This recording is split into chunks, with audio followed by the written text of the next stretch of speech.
నమ్మకం, చంద్రబాబు అంటే మోసం అనే పుస్తక ఆవిష్కరణ కార్యక్రమ అనంతరం భీమవరంలో జిల్లా వైఎస్ఆర్ కాంగ్రెస్ పార్టీ కార్యాలయంలో ఏర్పాటు చేసిన విలేకరుల సమావేశంలో రాష్ట్ర మహిళా విభాగం ప్రధాన కార్యదర్శి కర్రా జయ సరిత మాట్లాడారు. అబద్ధపు హామీలు ఇచ్చి ప్రజలను మోసం చేశారని, ఇచ్చిన హామీలని తన స్వలాభం కోసం, తన ఆస్తి పెంచుకోవడానికి అని ఆమె మండిపడ్డారు. ఈ కార్యక్రమంలో వైఎస్ఆర్ కాంగ్రెస్ పార్టీ జిల్లా అధ్యక్షులు ముదునూరి ప్రసాదరాజు, నర్సాపురం పార్లమెంట్ పార్టీ పరిశీలకులు ముదునూరి మురళీ కృష్ణంరాజు, ఎమ్మెల్సీ కవ్వూరు శ్రీనివాస్, పాలకొల్లు నియోజకవర్గం వైఎస్ఆర్ కాంగ్రెస్ పార్టీ ఇన్ఛార్జ్ గుడాల శ్రీహరి గోపాలరావు, జిల్లా అధ్యక్షురాలు కోడి విజయలక్ష్మి, రాష్ట్ర ప్రచార విభాగం ప్రధాన కార్యదర్శి పెచ్చేటి కృష్ణాజీ, వైఎస్ఆర్సీపీ జిల్లా ఉపాధ్యక్షులు జోగాడ ఉమామహేశ్వరరావు, జిల్లా యువజన విభాగం ప్రధాన కార్యదర్శి దేవ రాజేష్, మామిడిశెట్టి చిట్టిబాబు, వీర మల్లికార్జునులు తదితరులు పాల్గొన్నారు. నియోజకవర్గంలో జిల్లా అధ్యక్షులు ముదునూరి ప్రసాదరాజు గారి ఆధ్వర్యంలో జగన్ అంటే నమ్మకం, చంద్రబాబు మోసం అనే బుక్ని రిలీజ్ చేయడం జరిగింది. ఎందుకంటే మనం చూస్తూ ఉన్నాం రాష్ట్రంలో ఏం జరుగుతుంది. ఎన్నికల ముందు ముఖ్యమంత్రి గారు ఏం చెప్పారు? పేదలను పెద్దవాళ్ళని చేస్తాము అంటే పూర్తిని రిచ్ చేస్తామని చెప్పారు. అప్పుడు చాలా సంతోషపడ్డాం. అలాగే సంపదను సృష్టిస్తామని చెప్తే చాలా సంబరపడిపోయాం.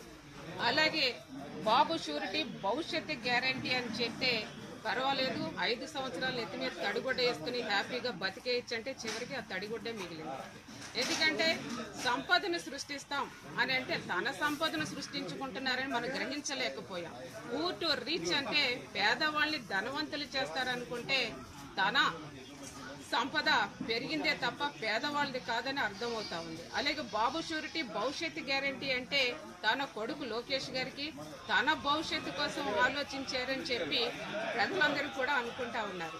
అయితే 1 సంవత్సర కాలంలో ఈయన చేసిన ఎన్నికల ముందు ఏం చెప్పారు? సూపర్ 6 హామీలను ఖచ్చితంగా ఇస్తాము, గత బాబుని కాదు నేను మారిన బాబును, సూపర్ 6 అమలు చేసే హామీల బాబును అని చెప్పి ఎన్నికలైన తర్వాత వాటన్నిటిని కూడా పక్కన పెట్టేసి 1 సంవత్సరం పూర్తయిన సందర్భంగా ఒకే ఒక హామీ, అది కూడా పెన్షన్ పథకాన్ని అందించడం, అలాగే 8 లక్షల పైగానే పెన్షన్ కట్ చేసే పరిస్థితిని తీసుకొచ్చింది కూటమి ప్రభుత్వం కాదా అని అడుగుతా ఉన్నాను.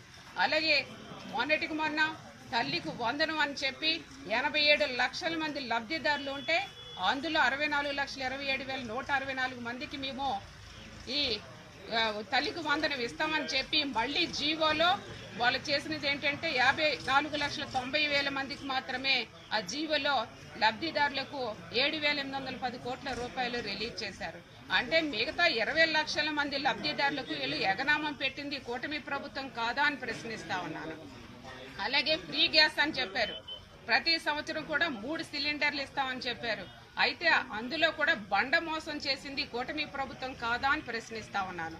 అలాగే ఫ్రీ బస్ అని చెప్పారు, అది కూడా పక్కన పెట్టే పరిస్థితి. రైతులకు మరి అన్నదాత సుఖీభవ వాళ్లకు కూడా అన్యాయం చేసి, అలాగే నిరుద్యోగుల్ని నయవంచన చేసిన ప్రభుత్వం ఈ కూటమి ప్రభుత్వం కాదా అని ప్రశ్నిస్తా ఉన్నాను. అలాగే ఎక్కడ చూసినా సరే సూపర్ 6 కాదు కదా, గతంలో ఇచ్చిన 600 హామీలే కాకుండా ఎలాగైతే 2014లో మోసం చేశారో మరి ఈ సూపర్ 6 కాకుండా ఇంకా ఆయన మేనిఫెస్టోలో పెట్టిన అలవి కాని హామీలు అంటే 147 హామీలు ఇచ్చారు. అవన్నీ కూడా ఈయన మొత్తం సూపర్ 6 ఇచ్చేసాము, ఎవరైనా మాట్లాడితే వాళ్ళ నాలుక మందం అయిపోయినట్టు అని చెప్పిన ముఖ్యమంత్రి గారి సూపర్ 6 కూడా మంగళం పాడేశారేమో అని అనిపిస్తా ఉంటుంది. మొత్తం హామీలన్నీ కూడా కట్టకట్టి కరకట్లో కలిపేశారా అని అనిపిస్తా ఉంటుంది. అందుకే గతంలో కూడా మాజీ ముఖ్యమంత్రి రాజశేఖర్ గారు ఒక మాట చెప్తా ఉండేవారు, బాబు గారు ఎన్నికల ముందు హామీలు ఇస్తారు, తర్వాత వాటిని ఏమర్చేస్తారు, బాబు గారు అంటేనే మోసం, ఆయన అరచేతుల్లో వైకుంఠాన్ని చూపిస్తారు, ఆకాశాన్ని భూమి మీదకి దింపేస్తాను, లేకపోతే చందమామను ప్రతి ఇంటికి కూడా పనిచేస్తానని చెప్పి మోసం చేస్తా ఉంటారు అని చెప్పి ఆ రోజుల్లోనే మాజీ ముఖ్యమంత్రి రాజశేఖర్ గారు కూడా చెప్పడం మనందరికీ తెలిసిన విషయమే. టోటల్ గా ఈ రోజు రాష్ట్రం ఎలా ఉంది అని అంటే ఆయన సంపాదనలో రిచెస్ట్, అలాగే అప్పుల్లో హైయెస్ట్, పెర్ఫార్మెన్స్ లో పూరెస్ట్, అలాగే జిఎస్టీలో లోయెస్ట్, టోటల్ గా చూసుకుంటే రాష్ట్ర పరిపాలన వరస్ట్ అని మనం చెప్పుకోవాలి. కానీ ఎల్లో మీడియాలో మాత్రం ఎవరెస్ట్ లో ఉంది అని చెప్పి ప్రజలందరూ కూడా అనుకుంటా ఉన్నారు. అలాగే జగన్మోహన్ రెడ్డి గారు ఇచ్చిన మాట నిలబెట్టుకున్నారు. 30 లక్షల ఇళ్ల పట్టాలు ఇచ్చారు, వైఎస్ఆర్ చేయూత ఇచ్చారు, భరోసా ఇచ్చారు, అలాగే డ్వాక్రా రుణమాఫీ చేశారు, అలాగే వాహన మిత్ర ఇచ్చారు, జగనన్న చేదోడు ఇచ్చారు. ఇలా ఎన్నో పథకాలు. అలాగే కరోనా సమయంలో ప్రతి ఇంటికి కూడా అన్ని సౌకర్యాలు కల్పించిన ఘనత జగన్మోహన్ రెడ్డి గారిది.